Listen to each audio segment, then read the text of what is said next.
All right, the newest meta-analysis has not been kind to ketogenic diets. Hey everybody, it's Jason Blaha here, and I thought I would chat with you guys and gals a little bit about this today because I'm going to do this one in the near future. I'm going to upload it shortly after making it. I will try to link this down in the comments below, the actual real meta-analysis. But let's look at some of this. Here's some problems, guys. And something that's been studied in this meta-analysis, they're like, look, we have a lot of studies on fat loss and muscle retention and all of these things. And, you know, we have different dieting methods, but those are oftentimes in sedentary populations. We've never had a full meta-analysis comparing different dietary approaches for people who do exercise, looking and comparing all the data and seeing where the stuff lands. And in this, they studied two types of intermittent fasting. They studied purely calorie restriction and counting calories, and then they compared ketogenic diets, all in people who actually exercise. They looked at things like, they broke it down by gender, age, all these things the best they could. They looked at muscle retention. They looked at total fat loss, all these things. And some interesting highlights came out of it. And it was very, very unkind to ketogenic diets. And that's not a surprise. This is something that when we look at a ketogenic diet, it makes sense that you would expect the muscle retention and stuff to not be that good. You know, and people try to do that with these diets. They're like, well, ketones are muscle sparing. Not really. No, they're not. People have been saying that for 20 years. There's no reality to it.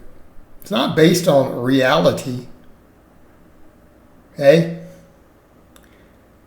Carbohydrates are muscle sparing. Protein is even more muscle sparing. Ketones, not so much.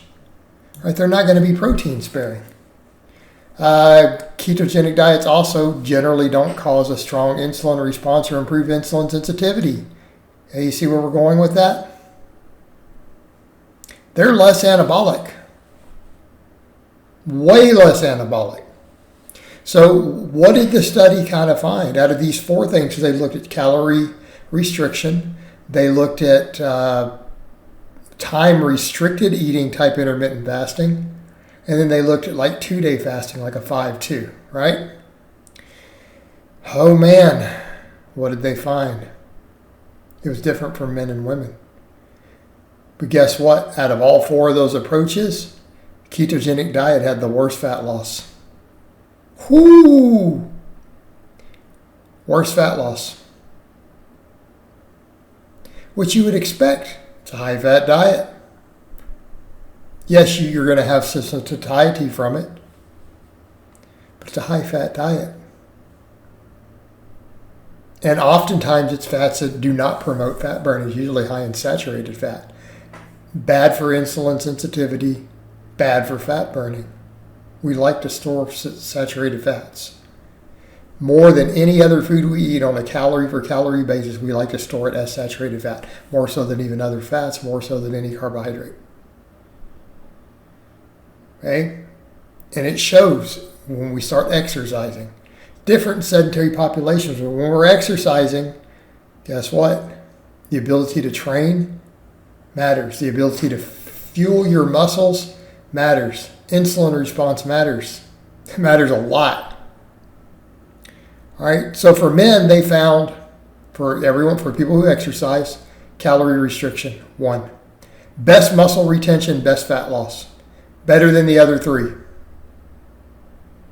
Okay? Better than the other 3. Not even debated. Intermittent fasting was very close. Keeping in mind that some of those are not necessarily tracking calories per se. All right? All right. For women, intermittent fasting. Calorie restriction behind it. In other words, women lost more fat and more particularly had the best muscle retention. Okay? They had the best muscle retention on an intermittent fasting type approach while exercising. But guess where the ketogenic diets placed? Dead last for both, for all demographics. They placed last. So think about it. Why would that be? Well, mainly because carbohydrates are a great training fuel. So the lowest carbohydrate diets, when they're particularly low, training suffers. If training and exercise suffer, you burn less calories, you lose less fat. If training and exercise suffer, you don't stimulate as much muscle growth. Right? Kind of a big deal. The ability to train hard, surprisingly, impacts fat loss and muscle growth and muscle retention in a deficit. Again, should this come as any surprise? No, we need carbohydrates for training, for intense training. All right, what else? The lower insulin response. Lower insulin response, kind of a big deal. Why? Insulin is anabolic to muscle tissue. Insulin response, quality insulin response helps retain muscle tissue. Okay, what do we know from the studies? Most ketogenic diets, because they're higher in saturated fat, cause insulin resistance, even when carbs are not present. Been studied in the metabolic ward. Not really debated at this point. These sort of diets tend to be high in saturated fat. If you're more insulin resistant, you're going to have less insulin going into your muscle tissues. And it's been found large amounts of saturated fats do reduce insulin sensitivity in your muscle tissue, insulin response, and therefore muscle protein synthesis. So both the protein and the carbohydrates. You're like, well, the protein would still do it. Not if you've kind of gummed up the keyhole, which is what the saturated fat does. It's the net result. Inferior body composition. And this is what was found. Again, these were exercising populations, not sedentary populations. It mattered in this regard. Okay?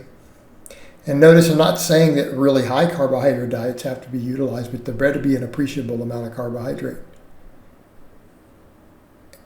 So again, is any of this a surprise? Diet that causes a poor quality insulin response causes insulin resistance. Okay? Didn't burn as much fat. Diet that is comprised very heavily of saturated fatty acids that we tend to store easier on a calorie for calorie basis. Didn't cause as much fat loss for people who exercise. Should this be a surprise? I mean, really? I don't think so. But it pretty well sums it up. Calorie restriction and intermittent fasting, depending on the demographic, seem to do the best job. All right, guys, but that's really all I have to say on that today. I hope it's been informative, and I'll talk to you guys and gals next time.